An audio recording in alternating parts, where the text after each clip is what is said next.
Halo, aku Mufi. Sorry baru balik sekarang. Terima kasih banyak buat kalian yang masih setia komen, masih setia DM dan interaksi di channel gue ini buat nyuruh gue buat upload, motivasi gue dan lain-lainnya. Karena gue sangat-sangat sempat kehilangan semangat untuk YouTube lagi dan karena komen-komen kalian gue jadi semangat lagi. Ya, oke langsung aja. Kalau kalian masih ingat kan sama videoku yang Worshipping Beauty, yang ngebahas Worshipping Beauty, yang dimana itu adalah series Dissolving. Kali ini aku akan ngebahas chapter 3 dari 5 chapter series Dissolving yang bersambung. Kalau kamu udah lupa sama ceritanya, tonton dulu aja chapter 1 Dissolving Classroom, sama chapter 2 Worshipping Beauty di videoku sebelumnya, yang udah aku bahas sebelumnya. Kalian masih ingat kan? Kakak, adik, Azeri, dan Chizumi. Ya, chapter ini masih tentang mereka. Dan langsung aja kita ke ceritanya. Tapi aku gak rekomendasiin kamu nonton ini sambil makan ya. No. Jadi di chapter 3 kali ini judulnya adalah Dissolving Apartment. Komik dari Junji Ito. Ya, Sensei Junji Ito. Mangaka horor legendaris yang kita favoritkan dan kita sukai semua karya-karyanya. Dan kali ini kita akan menceritakan langsung Dissolving Apartment. Masih sama kayak chapter 1, Dissolving Classroom. Sama-sama dissolve, sama-sama larut. Kata kuncinya larut, meleleh. Ih, ngeri banget itu. Dan ya, Dissolving Apartment dibuka dengan kamar 102. Yang diketok-ketok oleh sepasang suami istri. Tok, tok, tok. Sepasang suami istri itu mengenalkan diri mereka sebagai tetangga yang baru masuk di kamar 202, tepat di atas 102. Dan kita bisa lihat sendiri, ketika terlihat wajah dua pasangan suami istri ini, mereka terlihat sangat aneh, mengerikan, pucat, seperti kayak mayat hidup. Ngeri dah pokoknya, ngeri. Saat hadiah itu dibuka, terlihatlah ada 4 biji bentuk bulat kayak klepon, kayak bakpao. Mbak itu berpikir, ini mochi kah? Dan dia pun langsung mencoba memakannya. Dan dia ngerasa, kok mochinya rasanya aneh ya? Dan di saat itu juga dia langsung sakit perut, teman-teman. Sakit perut yang pakai banget, sakit perut yang kalau kayak lu belum berak 3 tahun lah, semacamnya lah. Sampai-sampai dia kepikiran mau manggil ambulans, saking sakitnya. Bayangin lu sakit-sakit perut sampai pengen manggil ambulans. Dia mikir itu pasti ada hubungannya sama mochi yang dikasih pasangan 202 yang baru pindah. Tapi di tengah sakit perutnya dia ke distract, dia teralihkan sama suara ribut dari lantai 2. Benar. Kamar 202 yang tadi. Dari kamar 202 terdengar suara orang tua yang lagi marahin anaknya. Tapi bahasanya kasar banget. Selain itu ada suara pukulan juga. Pok, puk, puk, pak, pak, pak. Tentu anaknya yang lagi diomelin cuma teriak-teriak minta maaf. Ngeri sih ini ya. Ngeri banget. Bayangin aja lu tinggal di apartemen terus lu lagi diem, lu lagi ngurusin urusan lu sendiri. Punya tetangga baru yang pas banget di atas unit lu. Dan ternyata tetangga baru lu abusive. Kasar, apalagi ternyata lu dikasih mochi basi, mochi gak enak. Ya kata aku sih ini kesialan tingkat tinggi. Menurut gue tempat tinggal sih yang paling dicari itu lingkungannya. Kalau tetangga lu adem ayem, pasti hidup lu jadi tenang. Dung ding dang ding dong ning ning, lagunya copyright nanti jangan dibunyikan, nanti aku copyright, aku gak dapet AdSense. Dan gak lama abis itu si 102 ngetokin unit sebelahnya dan yang keluar adalah bapak-bapak. Ini ibu-ibu apa bapak-bapak sih? Ada ibu-ibu guys. Ada ibu-ibu guys. Jadi si mbak-mbak ini ngetok buat nanya orang 202, mampir gak pak ke sini? Orang 202 mampir gak ke ruangan sebelah gitu. Dan ternyata si ibu 101 langsung bilang kalau dia diare guys. Diare gak berhenti-henti karena mochi. Orang diare karena seblak, tapi karena mochi. Gua kemarin baru diare karena seblak. Oke, itu terlalu banyak informasi, maaf. Oke.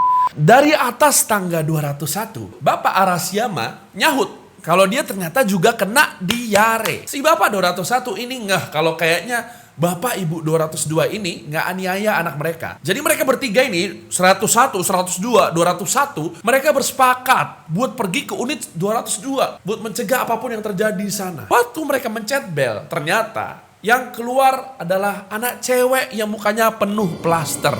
Wah, kalau kalian nonton chapter 1 yang udah kubahas di Dissolving Apartment dan Worshipping Beauty, kalian tahu bocah ini siapa? Saha, Tentu itu ngebuat mereka bertiga prihatin. Anehnya pas ditanya orang tuanya mana, dibocil malah ngasih tahu kalau ortunya udah meninggal waktu dia masih bayi. Wah, loh, aneh banget gak sih? Aneh banget.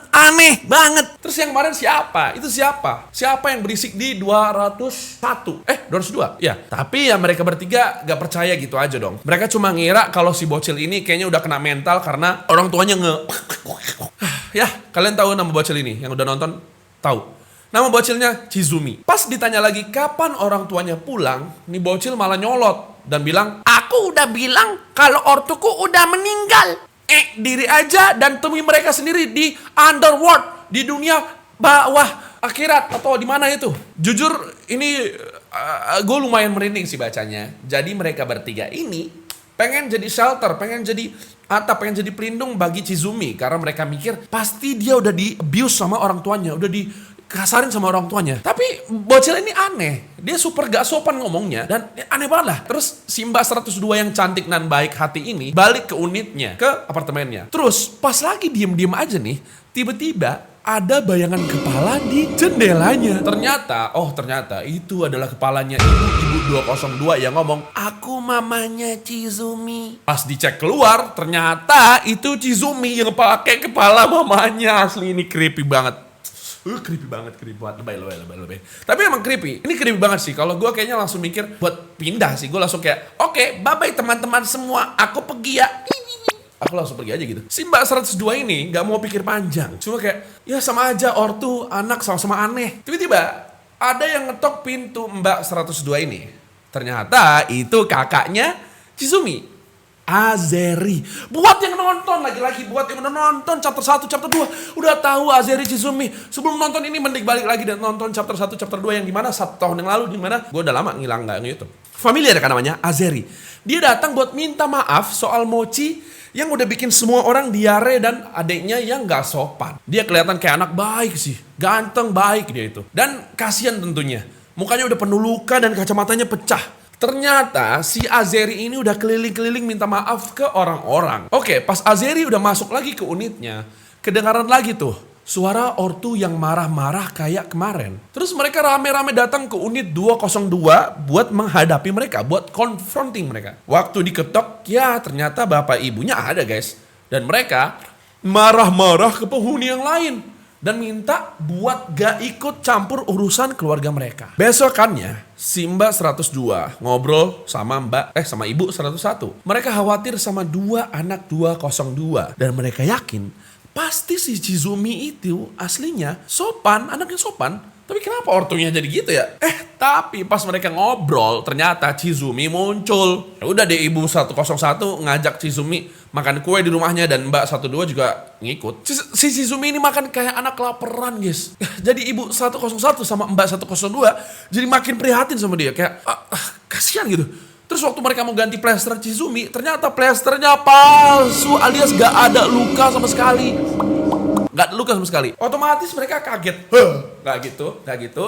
Otomatis mereka kaget biasa. Tapi mereka tetap mikir kalau ortunya cuma nge-abuse si kakaknya. Oh mungkin kakaknya aja yang luka gitu. Kakaknya. Si Chizumi ini bilang kalau kakaknya itu seorang masokis. Buat yang gak tahu masokis itu apa, singkatnya masokis itu adalah orang yang menikmati rasa sakit. Jadi dia suka dipukuli. Tapi apa iya ortunya cuma mukulin Azeri karena itu? Di lantai 2, suara berisik lagi-lagi terdengar dari 202. Dan tanpa basa-basi, Arashiyama, bapak 201 ngetok sambil marah-marah karena dia keganggu suara mereka. Terus, boom! Bapak ibu 202 buka pintu. Arashiyama awalnya mau ngajak berantem nih. Tapi tiba-tiba mereka cuma bilang, Arashiyama-san, maukah kamu ikut kami ke neraka? Terus mukanya leleh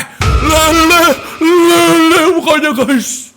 Anjir creepy banget. Jerry pun muncul dan dia mohon minta maaf ke Arashiyama-san. Tapi Arashiyama-san malah dorong Azeri dan jadinya mukulin Azeri bertiga sama orang tuanya.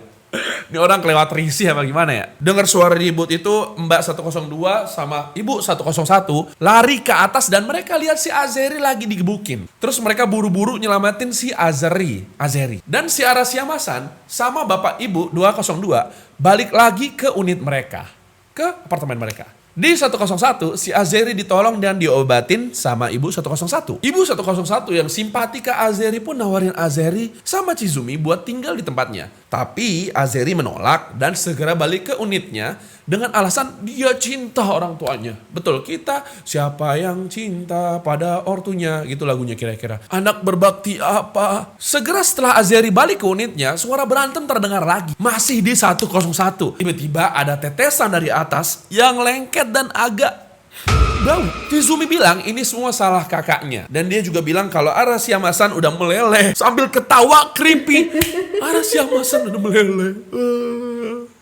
Ibu 101 sama Mbak 102 bergegas buat ngetokin Arashiyama-san karena mereka ngira cairan tadi itu bocoran dari pipanya Arashiyama-san. Tapi si Arashiyama-san gak ngebuka pintu. Si bocil aneh, si Chizumi ini gelantungan di tiang sambil ketawa dan bilang, "Ya kan, aku bilang juga apa? Gak guna kalian ngetokin Arashiyama-san." Ih, creepy. Di 202, suara berantem masih terdengar. Bak, buk, bak, buk, bak. Dan dengan nekat, Mbak 102 langsung membuka unit 202 tanpa permisi. Di situ Azeri sudah terbaring dan ditahan oleh ayahnya yang mukanya sudah meleleh.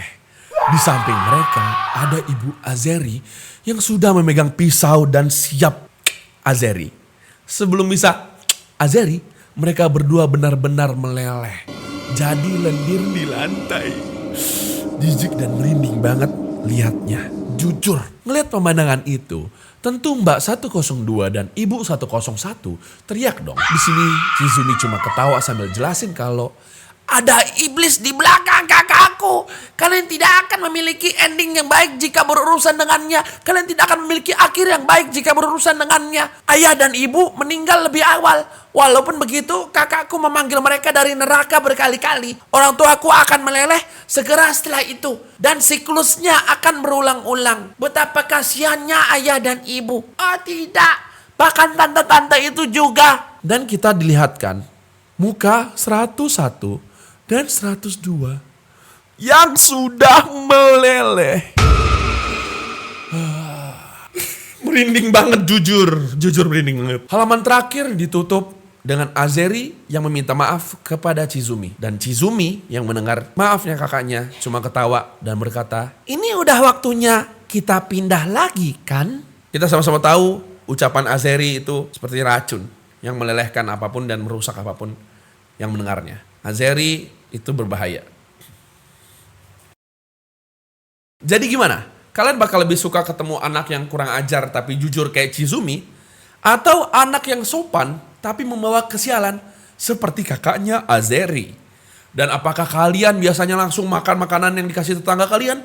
Karena hati-hati, bisa jadi itu adalah lelehan tubuh manusia. Hehehe. Makasih udah menonton. Big thank you untuk istriku tercinta, Sekar. Mohon maaf udah merepotkanmu, Sekar, istriku tercinta tercantik di dunia. Mohon maaf udah merepotkanmu dalam membantuku membuat video ini. Aku sangat-sangat berterima kasih. Dan buat yang nonton ini dan kaget, karena aku udah ngilang lama banget dan banyak hal yang terjadi. Dan ya, betul, aku sudah menikah. Bye-bye.